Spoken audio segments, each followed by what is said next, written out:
Hello tout le monde, on se retrouve pour une nouvelle vidéo après notre magnifique road trip dans la mer Adriatique. On va essayer de faire une vidéo, on va parler budget, astuces, on va essayer de faire global et à la fois on va donner des exemples avec notre dernier road trip qu'on a réalisé.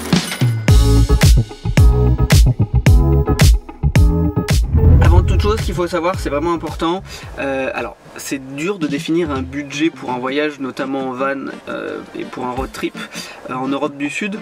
Pourquoi? Tout simplement puisqu'il y a tellement de facteurs qui peuvent varier, le nombre de personnes, la saison, la distance que vous allez parcourir, etc. etc. Donc voilà, donc ce qu'il faudra faire, c'est vraiment adapter ce que je vais vous dire en fonction de ces différents critères. Il est aussi important de se fixer une limite dans le budget, même si on ne sait pas encore ce qu'on veut faire et où on veut aller, et surtout avec un budget de secours. En clair, on ne se fixe pas une limite plus un budget de secours, on va se fixer un budget au global, et dans ce budget là on va tout simplement se donner un petit budget de secours. C'est toujours intéressant, c'est vraiment important.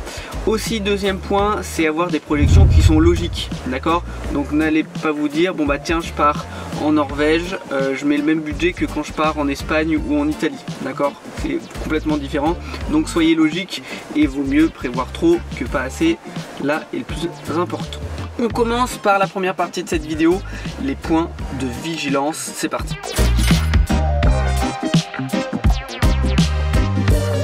Donc les points de vigilance, on a essayé avec Umberto de vous en donner plusieurs dès qu'on a qu'on s'est rendu compte pendant nos différents road trips et d'autres auxquels on a pu penser. Le premier point, c'est vraiment tout important, surtout en Europe du Sud, il y a pas mal de pompistes et ils vont souvent vous mettre l'essence la plus chère. Donc faites vraiment attention, nous on s'est déjà fait surprendre, c'est aussi pour ça qu'on vous le dit. Voilà, vous pouvez passer des fois jusqu'à 50% de plus sur le prix de l'essence, donc sur le prix d'un plein notamment de 90 litres voire plus, ça fait assez cher. Donc faites vraiment bien attention et vérifiez bien, rappelez-lui bien et vérifiez bien aussi sur la pompe ce qu'il vous met comme essence. Deuxième point, faites attention à couper vos données mobiles. Un petit conseil tout bête, faites attention lorsque vous êtes proche des frontières, à la rigueur mettez-vous en mode avion le temps de passer la frontière, puisque des fois, nous par exemple, on prend l'exemple aussi quand on est passé de la Croatie à l'Albanie, on n'était pas loin de la Bosnie-Herzégovine et Umberto a capté, enfin en tout cas son forfait, son téléphone a capté qu'il était en Bosnie, alors bien sûr que c'était pas le cas. Il a quand même eu 18 € de hors forfait, donc ça fait un petit peu mal. Donc lorsque vous êtes proche des frontières, faites toujours attention, d'accord, à quelques kilomètres, coupez vos données ou mettez-vous en mode avion. Ensuite, faites attention aussi au ravitaillement, très important. Alors on peut en parler en termes par exemple d'essence, mais surtout en termes alimentaires. Dans certains pays, les supermarchés n'existent quasiment pas. Je prends l'exemple de l'Albanie, on est tombé je crois sur un Spar pendant toute la traversée du pays, donc vous allez avoir des problèmes en fait au bout d'un moment pour tout simplement acheter à manger. Donc si vous êtes si vous n'avez pas trop de problèmes sur l'alimentation, vous pouvez acheter sur des marchés, sur des petites supérettes, et encore des fois ça peut coûter assez cher. C'est ces petits supermarchés là où il faut pas aller parce que ça coûte une blinde. On est ruiné à cause de ça, on va devoir rentrer à la maison, voilà. Donc prévoyez des stocks, par exemple faites un stock dans le pays avant pour ne pas avoir à faire d'achat, ou en tout cas quelques petits achats dans le pays où il n'y a quasiment pas de magasin. Donc prévoyez vraiment bien les stocks. Ensuite, le prix de l'essence, c'est pas parce que vous partez dans des pays qui ont un revenu par habitant moins élevé, donc un pays qu'on va dire un peu plus pauvre, que le prix de l'essence, ou en tout cas que les prix en général sont moins chers. Nous on s'est fait surprendre, l'exemple tout simplement du Monténégro et de l'Albanie, les prix de l'essence étaient quasiment aussi chers, voire plus chers qu'en France, alors que le revenu moyen on peut le diviser quasiment par 5, donc faites vraiment attention, c'est là quasiment où l'essence était le plus cher. Donc renseignez-vous bien et faites attention, pareil, toujours dans ce conseil de ravitaillement, si vous voyez que l'essence est assez peu chère dans un pays, n'hésitez pas tout simplement à faire le plein à ce moment-là.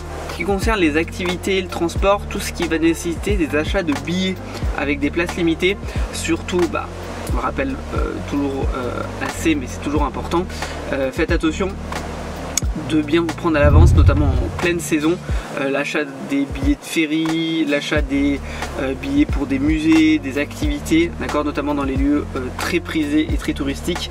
Prévoyez bien en amont d'acheter ces billets, mais aussi très important, ça permet d'embrayer sur le dernier point de vigilance, sur les informations à donner. Là je parle plutôt en ce qui concerne par exemple le ferry, sur les informations du véhicule. Nous par exemple on avait mal vu au début, d'ailleurs on avait décidé de ne pas acheter en amont les billets pour aller sur une petite île, et ben en fin de compte on pensait qu'on était classé en catégorie camping-car, mais non, on est passé en van, donc on a économisé quasiment 10 € sur l'aller et le même tarif sur le retour, donc ça fait quand même 20 € d'économie en se présentant au guichet le jour de notre départ.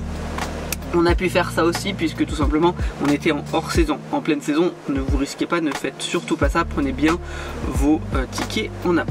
Voilà en ce qui concerne les points de vigilance. On passe à la deuxième partie de la vidéo, les astuces. C'est parti. Alors c'est un petit peu différent puisque on va dire que les astuces c'est plus nous ce qu'on vous conseille de faire, et on va dire que c'est pas des points de vigilance, faut pas faire attention, mais c'est toujours des petits conseils, on est content de les avoir lorsqu'on part en road trip. Manger local, ça change pas que dans France en clair, acheter sur des marchés, acheter des fois voilà, des produits du pays, ça coûte toujours moins cher que trouver son pot de Nutella, parce que pour en avoir acheté un pot de Nutella en Albanie ou au Monténégro, ça coûte assez cher, même plus cher qu'en France, donc faites quand même attention. Voilà, sur les produits importés, ça peut coûter assez cher. Ce qu'on sous-estime assez, c'est les cartes SIM.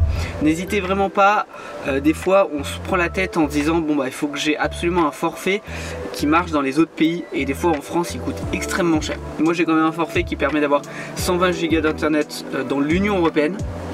C'est pas mal, mais dans certains pays qui n'en font pas partie, bah, on est obligé d'acheter des cartes SIM et le prix est des fois vraiment peu cher par rapport au nombre de gigas, et aujourd'hui on peut largement communiquer avec internet, on a WhatsApp, on a des choses comme ça, donc c'est pas grave si on n'a pas les appels et SMS classiques. De toute façon j'ai envie de dire, j'en passe quasiment plus, tout fonctionne avec internet, et souvent c'est de la 4G voire 4G+, donc c'est un très bon débit internet, et c'est à des prix qui sont quand même assez peu cher, en tout cas par rapport à la France.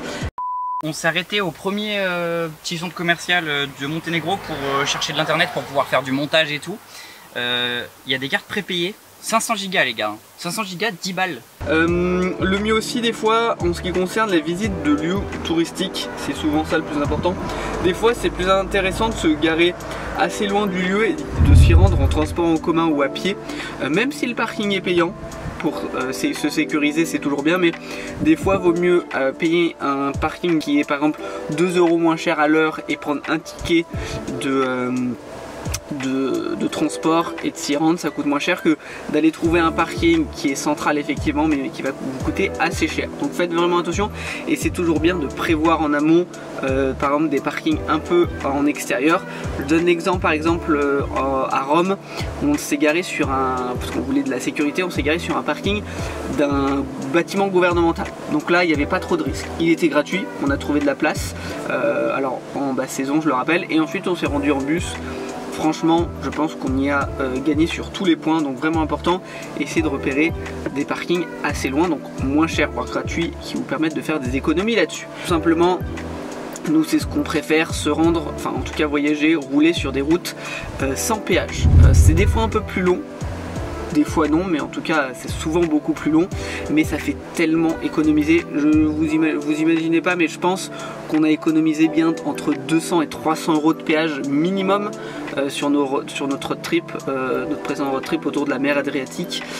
Donc vraiment, des fois vaut mieux passer un peu plus de temps, et des fois on passe par des endroits, enfin, même j'ai envie de dire quasiment tout le temps on passe par des endroits qui sont magnifiques. Ça permet de prendre plus le temps, et tout simplement d'économiser énormément sur le péage. Quand je dis énormément, je pense que je ne serai pas le seul à le dire, vous le dites vous aussi, mais vraiment n'hésitez pas de prendre des fois 2 heures de plus. On passe par des endroits magnifiques, donc des fois on n'avait pas prévu mais on s'arrête, donc on profite. C'est gratuit, et en plus on consomme moins puisqu'on roule moins vite. toujours important aussi de comparer les prix. Alors c'est en lien avec les parkings. Des fois ne vous jetez pas sur le parking officiel par exemple du lieu sur lequel vous allez. Je donne l'exemple de Pompéi par exemple. Il y a le parking qu'on a pris, c'était le parking d'un couvent. Juste à côté, hein. Vraiment il était accolé au site, et on a payé 2 € pour toute la journée, donc vraiment extrêmement peu cher. Je crois qu'en hors saison il est à 4 €, donc c'est sur la journée, c'est vraiment pas cher. Donc des fois le parking officiel n'est pas forcément le mieux. Je vous conseille de vous servir de Parfum Nights, c'est les meilleures astuces. Évitez de manger dans les lieux touristiques, ça c'est ce qu'on a bien remarqué. On a mangé une fois, c'était à Dubrovnik. Bon, ça ne nous a pas coûté non plus trop cher, mais on sait qu'ils se font quand même assez plaisir là-dessus. Donc des fois, il vaut mieux prévoir un pique-nique ou manger en extérieur, enfin en tout cas à l'extérieur des lieux touristiques pour faire des économies. En tout cas, si vous voulez vous faire plaisir. Le conseil que je donnerai toujours, je sais, ceux qui ont une famille qui n'ont pas le choix, partir hors saison, pour moi c'est la meilleure astuce pour faire des économies sur tous les points. Et aussi intéressez-vous, c'est la dernière astuce qu'on a pu découvrir, on s'en est pas servi, mais si on reste à des endroits plus longtemps, ça peut être une bonne astuce. C'est intéressez-vous aux passes pour les monuments. Je donne l'exemple de Matera au sud de l'Italie. Vous avez un pass par exemple qui vous permet de visiter quasiment tous les lieux touristiques de la ville, donc ça peut vous faire une sacrée économie. Et si vous restez sur un petit peu de temps, prenez-les, faites-vous plaisir, et ça vous fait aussi vous rendre compte de qu'est-ce qu'il y a à visiter dans ces lieux. Voilà, ça c'était les astuces. On va passer à l'avant-dernière partie de cette vidéo, notre budget à nous pour notre précédent road trip en Europe du Sud. C'est parti. Là, on va parler tout simplement de notre trip autour de la mer Adriatique. Donc pour ceux qui n'ont pas suivi nos vidéos, qu'est-ce qu'on a fait? On a fait Italie, Slovénie, Croatie, Monténégro, Albanie, Grèce. Et on est revenu, on a remonté l'Italie, d'accord. Donc ça c'est un road trip qui nous a fait, qui a duré 27 jours, d'accord. On est parti en juin, donc basse saison, enfin voilà, ça commence à être la haute saison, mais on est quand même passé entre les gouttes, basse saison. Et donc on va vous détailler, alors pas non plus précisément notre budget, mais on va vous donner des idées. Donc on est deux, on s'est fait plaisir, mais voilà, en tout cas on est resté, voilà, on n'est pas allé dans l'abus. Donc voilà, si vous voulez avoir une vraie idée avec des vrais prix, des vrais chiffres sur combien a pu coûter un road trip d'un mois, je tiens à dire, donc 27 jours en Europe du Sud. En ce qui concerne l'essence, ça a représenté 443 € sur notre budget, un budget total que je vous dirai à la fin, d'accord. Donc 443 € d'essence. Les ferries, parce qu'on a pris en tout 2 ferries, donc quand je dis 2 ferries, on a pris un ferry pour se rendre sur une île en Croatie, l'île de Brač. On pourra peut-être ajouter la vidéo sur l'île de Brač en haut de cette vidéo là si vous voulez la découvrir. Cette île vraiment banger, incroyable, je vous conseille cette petite île si vous avez le temps d'y aller. Donc ça nous a coûté l'aller-retour 50 €. Et ensuite on a fait le ferry de Grèce en Italie. Là ça nous a coûté environ 270 €, donc on en a eu en tout pour 320 € de ferry.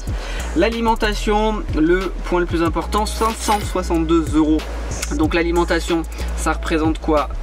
La nourriture, les restos et les différents cafés, goûters, d'accord. Donc vraiment tout ce qui nous a permis de nous nourrir pour éviter de décéder. Ensuite les loisirs, ça a représenté 176 €. Les loisirs, on a mis les entrées aux parcs nationaux, des activités payantes, les entrées dans les musées, dans les petites activités par-ci par-là. Voilà, 176 €. On a essayé de faire un maximum de choses gratuites, puisque je trouve des fois c'est le plus important, et des fois payer ça veut pas forcément dire, c'est pas un gage de qualité. Des fois il vaut mieux juste prendre le plaisir de se balader, et c'est mieux que payer un point de vue, un musée ou des choses comme ça. Ensuite internet, on en a eu en tout pour 42 € supplémentaires avec l'achat des cartes SIM. Donc on a acheté des cartes SIM au Monténégro et en Albanie, d'accord. Donc c'est quasiment sur une dizaine de jours. C'était vraiment intéressant, notamment sachant que ces cartes SIM là, on les a pas utilisées jusqu'au bout et sur la période donnée, d'accord. On est vraiment resté très peu de temps, donc 42 €, ça peut faire assez cher sur les peu de jours qu'on est resté. Mais si vous y restez, vous utilisez l'entièreté de ces cartes SIM, ça revient vraiment à pas cher. En termes de parking, 27 €. On a payé certains parkings, notamment dans les endroits un peu les plus prisés. D'accord, donc on n'a pas hésité. C'est plus des 5 €, 2 € par là. Il n'y a pas eu de parking exorbitant, sauf un parking à 12 €. Je ne sais plus lequel, mais voilà.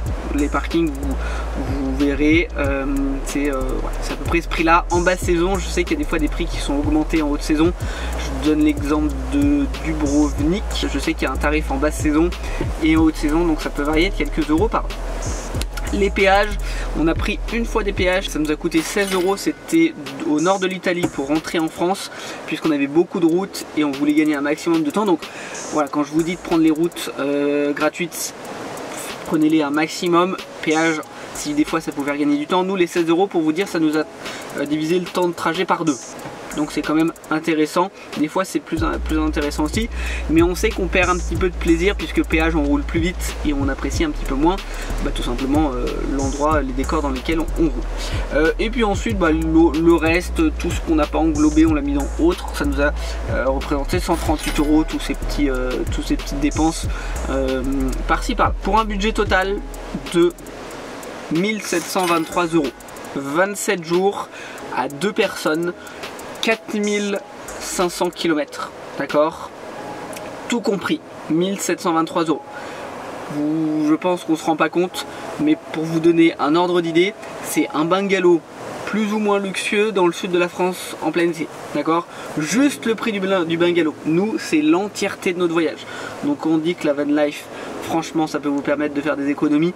Moi, souvent, ce que je dis en termes de budget, si vous avez une famille, vous voulez partir un maximum sans trop vous ruiner, achetez un van ou un camping-car. Pas forcément le dernier modèle, pas forcément le plus luxueux. Nous, on n'a pas, voilà, on a un van de la Poste, il n'est pas non plus exceptionnel. Voilà, c'est pas une Ferrari, mais en tout cas, il fait son job. On l'a pas payé extrêmement cher et ça nous permet de faire des économies énormes. Et surtout, on peut mettre l'argent autre part, dans ce monde des road trips. Donc c'est vraiment trop bien, d'accord. Donc vraiment n'hésitez absolument pas, vous vous rendez compte, un mois de road trip en juin autour de la mer Adriatique, 1723 €. Je ne vous cache rien en termes de prix, on n'a pas supprimé, on n'a pas diminué de choses, on a quand même 319 € de ferry, d'accord, donc c'est aussi important à prendre en compte. On s'est fait plaisir au niveau des restos aussi, donc si vous voulez encore diminuer, on a pris quelques parkings, d'accord, donc vraiment voilà, on s'est quand même fait plaisir, mais ça reste quand même un budget extrêmement raisonnable. On est aux alentours de 800 €, 850 € par personne, d'accord, pour 27 jours, donc vraiment trop bien. Voilà, ça fait une grosse vidéo, ça fait pas mal d'informations, mais c'est ce qu'on a voulu faire. On a voulu donner le maximum de chiffres, le maximum de points. On a voulu aussi que ce soit assez global, en clair, que vous allez pouvoir vous retrouver si vous faites un road trip en Europe du Sud. C'est là le plus important. En clair, prenez ces conseils là, faites attention à ces petits tips, ces petits points de vigilance. Nous, on vous a donné un budget pour 2 personnes pour un tour de la mer Adriatique sur une trentaine de jours, d'accord. Je pense qu'on peut tout simplement le reporter sur un road trip dans d'autres pays d'Europe du Sud. Voilà, j'espère en tout cas que cette vidéo vous a plu, vous a apporté pas mal de réponses à vos potentielles questions. Si vous en avez d'autres auxquelles nous n'avons pas répondu, n'hésitez pas à les mettre en commentaire, on se fera une joie d'y répondre. Et n'hésitez pas à vous abonner, partager, liker et bien sûr être présent sur nos prochaines vidéos. Je vous dis ciao ciao, au revoir.